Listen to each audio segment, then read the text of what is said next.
People talk about the zombie apocalypse like it's some far-off Hollywood nightmare, a sci-fi script where the dead rise and society crumbles in a single weekend. But if you open your eyes and walk through our urban centers right now, I'd argue we aren't waiting for the apocalypse, we're already living it. Look at the streets, look at the cognitive oblivion, the severe untreated mental illness, the open-air drug markets, the surging crime, and a criminal justice system that behaves like a revolving door. We have hollowed out human beings wandering our neighborhoods in a state of complete detachment from reality. But a collapse like this doesn't happen overnight. It doesn't start on the pavement, it starts in our institutions, it starts in our legislation, and if you trace the pipeline all the way back to the absolute beginning, it starts in our classrooms. A place where more than 1 in 4 Washington students are chronically absent. A place where teachers increasingly report having less authority, less support, and fewer tools to maintain order. A place where protecting students during a violent incident can trigger an investigation of the adult who stepped in. People look at the homeless camps, the fentanyl epidemic, the revolving door criminal justice system, and they ask, how did we get here? Today we're going to follow the pipeline backward from the sidewalks to the institutions to the decisions that helped create the mess we're living with right now. Because this isn't just a public safety story, it's a story about accountability and what happens when a society slowly stops demanding it. From Seattle to Los Angeles, this is Left Coast News. No apologies, just the truth. Welcome back to Left Coast News. People talk about the zombie apocalypse like it's some Hollywood fantasy. A sudden collapse, a single catastrophic event. Civilization falls apart overnight, but that's not how real societal decline works. Real decline happens gradually, one policy at a time, one institutional failure at a time, one lowered standard at a time. Until one day you wake up and realize the things that once held society together aren't functioning anymore. Today we're talking about what I call the pipeline of no consequences.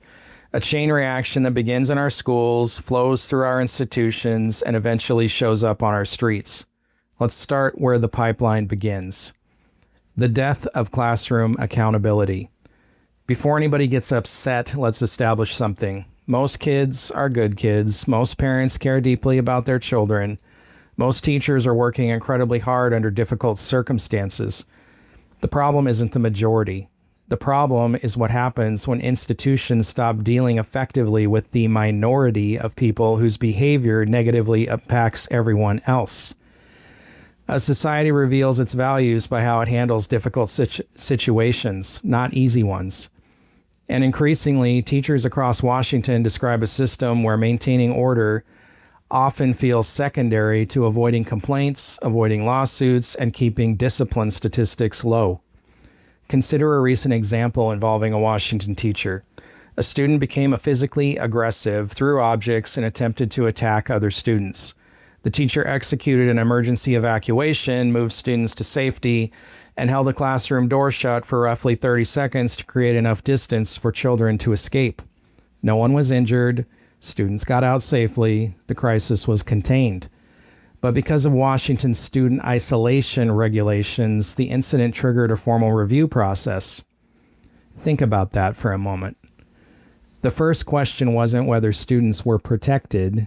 The first question was whether procedures were followed perfectly during a rapidly evolving emergency. To make matters worse, the teacher's emergency radio wasn't functioning properly during the incident. The safety equipment failed.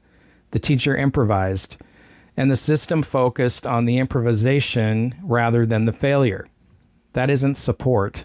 That's institutional paralysis. And teachers are noticing. The numbers don't lie. Education officials often point to Washington's overall rankings, and they're right about one thing. Washington ranks approximately 6th nationally in overall public school quality metrics. The state spends enormous amounts of money on education. So let's ask a simple question. What are taxpayers getting for that investment? The most alarming number may be chronic absenteeism. According to state data, roughly 27% of Washington students are chronically absent.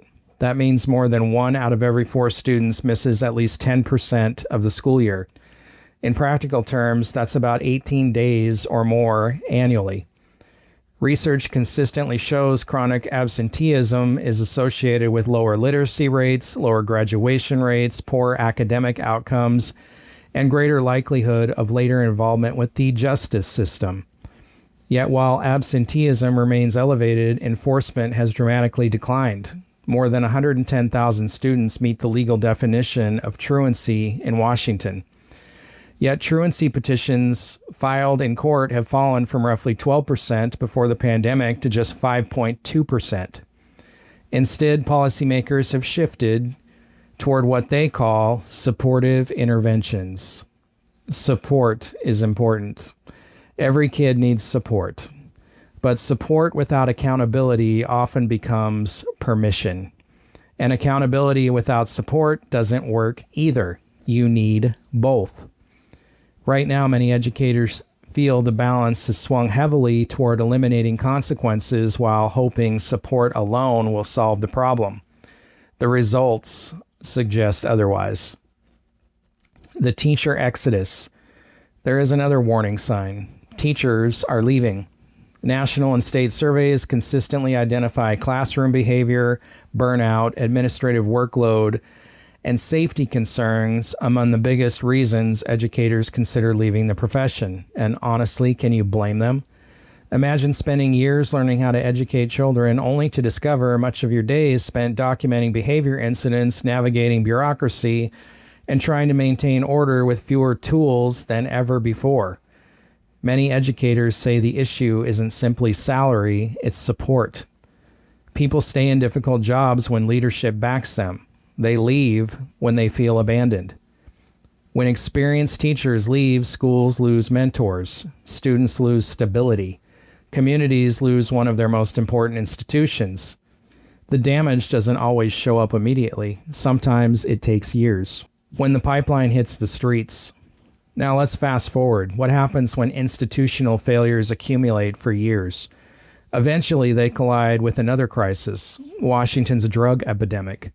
According to the Washington Department of Health, the state recorded approximately 3,459 drug overdose deaths in a single year. That is a historic high. Since 2019, Washington's overdose death rate has increased roughly 2.4 times. Fentanyl is involved in as many as 79% of overdose fatalities. And if you want to know why people look like the Walking Dead out there, look at the polydrug data. Over 42% of all drug deaths in Washington now involve a combination of fentanyl and severe psychostimulants like methamphetamine. It is a chemical cocktail that completely destroys the human brain. That combination is devastating. It destroys judgment. It destroys impulse control. It destroys lives. In Thurston County alone, our state capital, EMS crews respond to between 75 and 100 suspected overdoses every month.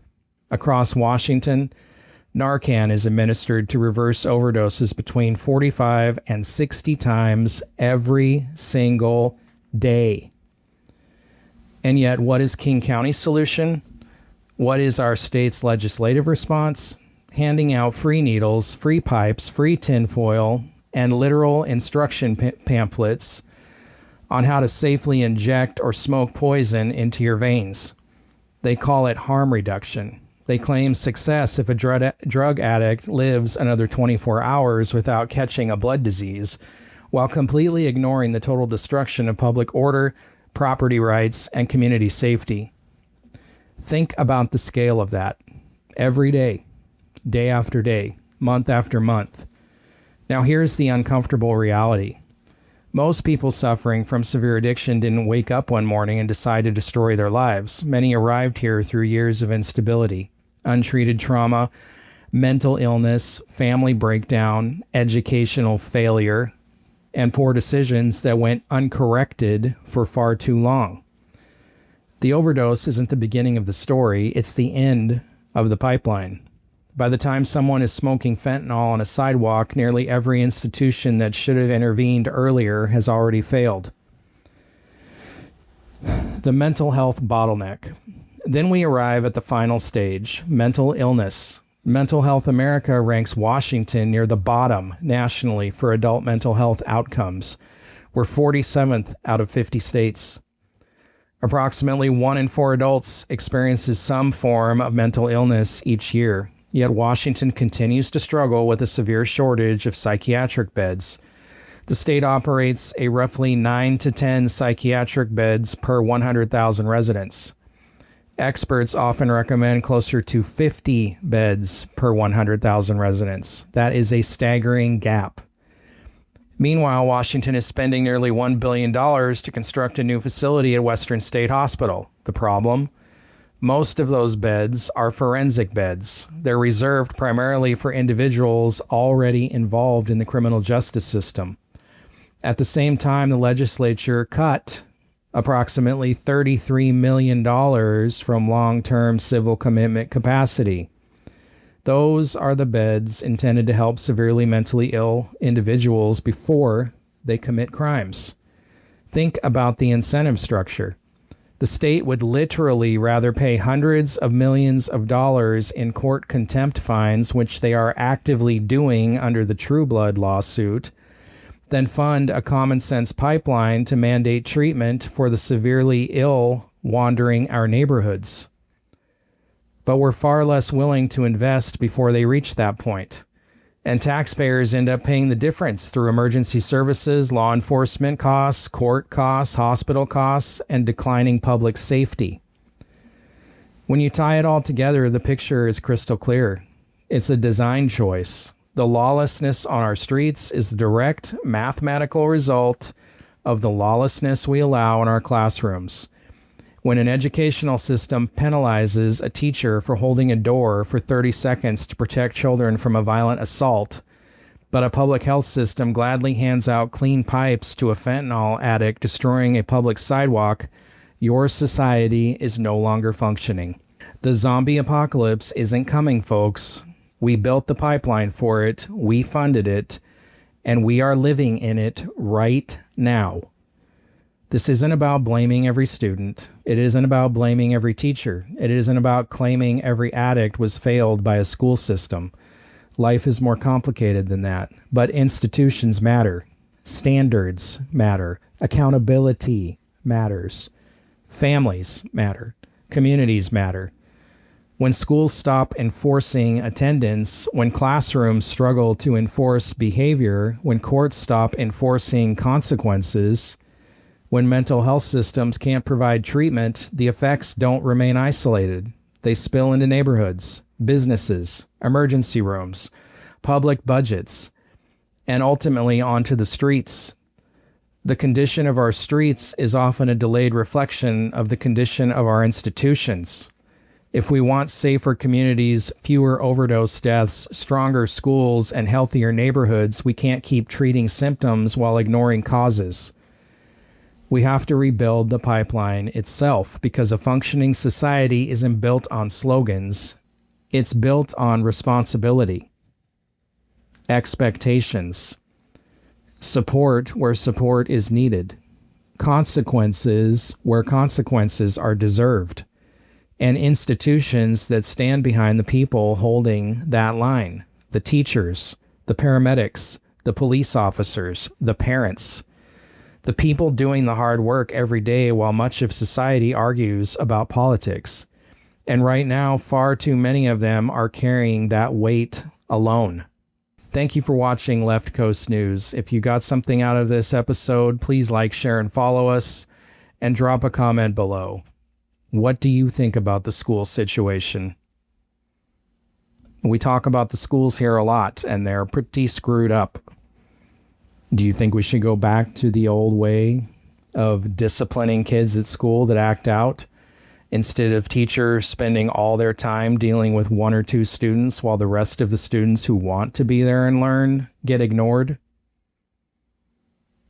What do you think about the drug problem on the streets and the way it's being perpetuated by certain counties, such as King County, handing out needles and foil and glass pipes to smoke it with, and even written instructions on how to use those drugs? the revolving door of the criminal justice system. What do you think about the state cutting $33 million from the mental health budget? What do you think needs to be done about all the mentally ill? I mean, you see them walking around on the streets every day. Something needs to be done. Tell me what you think. Once again, thanks for watching. We'll see you next time.